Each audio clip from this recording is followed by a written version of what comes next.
Hello students, my self doctor Narayan sir और हम अपनी जो सरल बायोलॉजी की श्रृंखला है उसी के अगले एपिसोड यानी अगले वीडियो में आपके सामने हैं। लास्ट दो वीडियो से हम लोग डाइजेशन ऑफ फूड पढ़ रहे थे और कल आपने जो पढ़ा that was digestion of food in stomach. अब काइम, स्टमक में आपने काइम शब्द का प्रयोग किया था। जब गैस्ट्रिक जूस मिक्स हो गया था खाने में तो काइम, वही काइम लेकर हम स्मॉल इंटेस्टाइन में आते हैं, शब्द वही इस्तेमाल होगा काइम।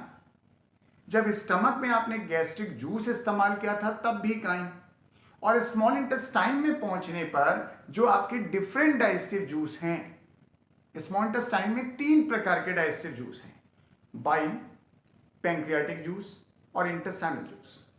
ये तीनों जूस जब खाने में मिक्स होते हैं तब भी काइम शब्द ही कहते हैं, CHYME।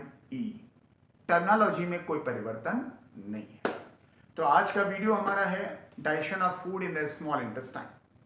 लेकिन अभी हमने आपसे कहा कि हमारे स्मॉल इंटेस्टाइन में 3 डाइजेस्टिव जूस इस्तेमाल हो रहे हैं। एक है बाइल, दूसरा है पैंक्रियाटिक जूस और तीसरा है इंटेस्टाइनल जूस। आज के वीडियो में हम बाइल की बात करेंगे, जो हमने लिवर में भी आपसे की थी। बाइल का फॉर्मेशन हुआ था लिवर सेल के द्वारा, याद करिए पुराने लेक्चर्स को। फिर उसने left and right hepatic duct में बाइल सिक्रीट किया था। फिर left and right hepatic duct मिल करके बनाती थी common hepatic duct. Common hepatic duct cystic duct के माध्यम से जाती थी गॉल ब्लैडर में फॉर स्टोर एंड कंसंट्रेशन। जरूरत पड़ने पर बाइल रिलीज होता था गॉल ब्लैडर से, सिस्टिक डक्ट में आता था। Cystic duct common hepatic duct के साथ मिलकर के बनाती थी कॉमन बाइल डक्ट। फिर नीचे आकर के कॉमन बाइल डक्ट यूनाइट होती थी पैंक्रियाटिक डक्ट से और बनाती थी हिपैटो पैंक्रियाटिक डक्ट। वो फिर ओपन होती थी middle part of the duodenum में, वहां आपने पढ़ा था स्फिंक्टर ऑफ फोर्डाई। तो बात बस इतनी थी कि बाइल का फॉर्मेशन कहां होता है, लिवर सेल। लेकिन आज हम बात करेंगे बाइल में होता क्या है। बाइल में महत्वपूर्ण चीज तो पानी है, तो पानी तो नजरअंदाज कर दीजिए, इज ए यूनिवर्सल सॉल्वेंट, सभी डाइजेस्टिव जूस में होगा। पहला इंपॉर्टेंट कंपोनेंट है बाइल में है दैट इज बाइकार्बोनेट आयन। दूसरा कंपोनेंट है बाइल पिगमेंट। तीसरा कंपोनेंट है बाइल सॉल्ट।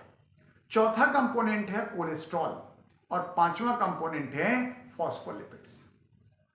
तो जब बाइल ड्यूडेनम में पहुंचता है तो सबसे पहले उसके अंदर बाइकार्बोनेट आयंस होते हैं। तो वो बाइकार्बोनेट आयन उस काइम के अंदर जितना भी एसिड होता है उसे न्यूट्रलाइज कर देता है, क्योंकि वो जो काइम है वो स्टमक से आ रहा है और स्टमक में ऑलरेडी एसिड था, तो काइम में कुछ तो एसिड होगा। तो जैसे ही बाइल पहुंचेगा तो बाइल का जो बाइकार्बोनेट आयन है वो सबसे पहले acidic component of the chyme को न्यूट्रलाइज करेगा ड्यूडेनम में। ऐसा क्यों? क्योंकि पूरे स्मॉल इंटेस्टाइन में जितने भी डाइजेस्टिव एंजाइम आने वाले हैं वो सब के सब एल्कलाइन मीडिया में काम करते हैं। कोई भी डाइजेस्टिव एंजाइम स्मॉल इंटेस्टाइन का एसिडिक मीडिया में काम नहीं करता। तो पहला काम। दूसरा नाम आया बाइल पिगमेंट का। जो बाइल पिगमेंट है वो 2 हैं, एक है बिलीरुबिन, दूसरा है बिलीवर्डिन।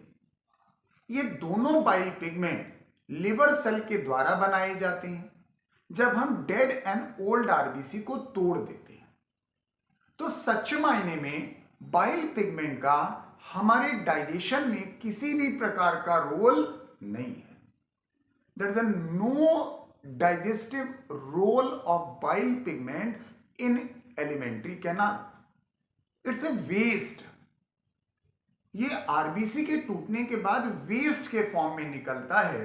तो bile pigments are excretory product of the liver और ये हमारी टट्टी और पेशाब के रास्ते शरीर से बाहर चला जाता है। तो बाइल पिगमेंट खत्म। तीसरा पॉइंट था के पास बाइल सॉल्ट, और बाइल सॉल्ट आपके पास 2 हैं। एक का नाम है सोडियम ग्लाइकोकोलेट, दूसरे का नाम है सोडियम टोरोकोलेट। नाम याद कर लें तो बेहतर है। Sodium ग्लाइकोकोलेट, sodium taurocholate.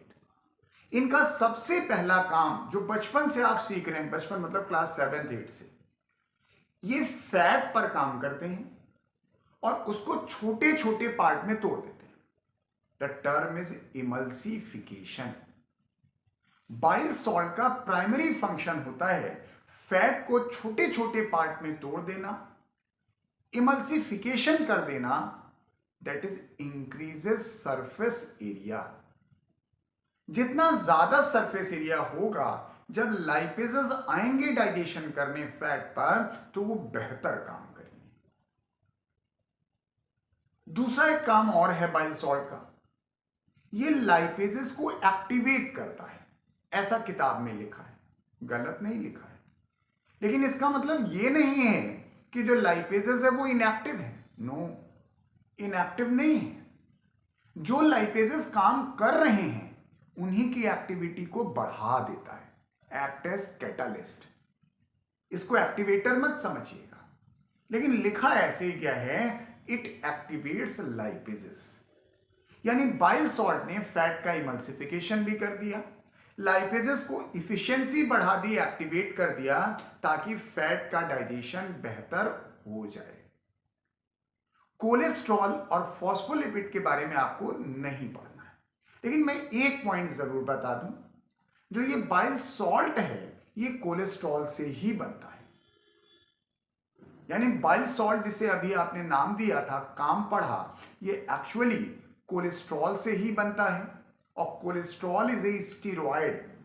तो बाइल सॉल्ट का नेचर एक है, that is steroid. Yes, bile के इतने ही काम आपको पढ़ने हैं। फैट के डाइजेशन में मदद करता है, डाइजेशन नहीं कराता। तो बाइल एक ऐसा डाइजेस्टिव जूस है आपके शरीर में जिसमें एक भी डाइजेस्टिव एंजाइम नहीं है, लेकिन it plays a important role in the digestion of food, या बोलें फैट। यस, ये बात हुई आपके बाइल के एक्शन की। नेक्स्ट वीडियो में हम बात करेंगे पैंक्रियाटिक जूस के एक्शन के बारे में।